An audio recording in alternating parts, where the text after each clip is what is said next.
Ole Miss is a young fledgling right now that is growing and rapidly growing up to being one of the top programs in college football. A perennial top 25 team the last 4 or 5 years since Hugh Freeze has been there, and threatening to win the SEC West, something that hasn't been done in a long, long time. Their last SEC champion was when, Zach?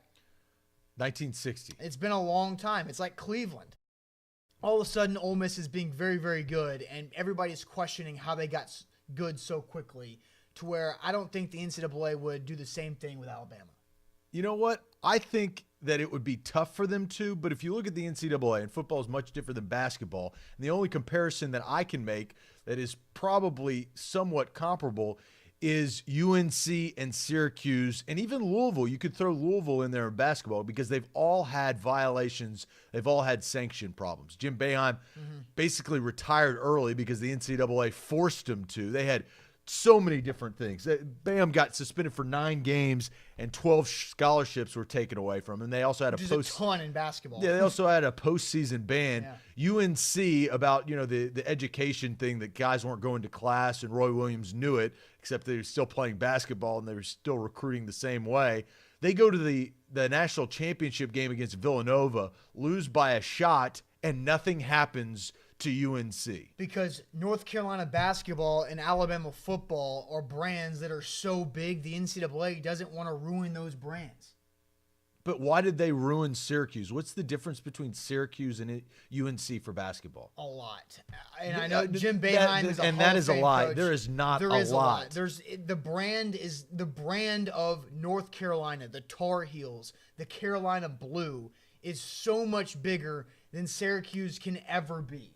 And so Syracuse is expendable. North Carolina is not. You are degrading Syracuse, and I don't think you realize the basketball program that is the Orangemen. I mean, that's all they care about. They don't have football to rely on. They're lacrosse and they're basketball. Those are the two main sports that bring them money. And North Carolina is so big because you need that Tobacco Road rivalry going on with North Carolina and Duke. That carries a lot of weight in college basketball. That game is the highest rated game on TV every year, and college basketball's ratings are slipping. If you hammer North Carolina to where the Duke North Carolina game means nothing because UNC can't go to the postseason, can't even go to an ACC tournament because of academic fraud, then you're taking away your biggest game of the year twice. So here's the difference between basketball and then football. You have those major brands. In college football, there's much more of those major brands. There absolutely is. Oregon has risen to the top,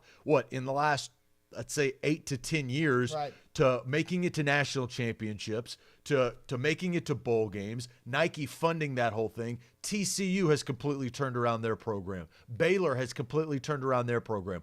Ole Miss has completely turned around their program. And in a year, you went to Tennessee. Tennessee has been in the dumps, and other teams have rose to the top and have really taken a stranglehold on college football. There's just a lot. There's Ohio State, there's Florida State, there's LSU, there's Alabama. I'm naming like 10 teams, and you can't do that in college basketball. So my whole thing is, and that makes North Carolina even more valuable because there's not as many brands in college basketball. You have Duke, you have Kansas, you have Kentucky, and you have North Carolina. In my opinion, those are the big 4 basketball programs that are national programs.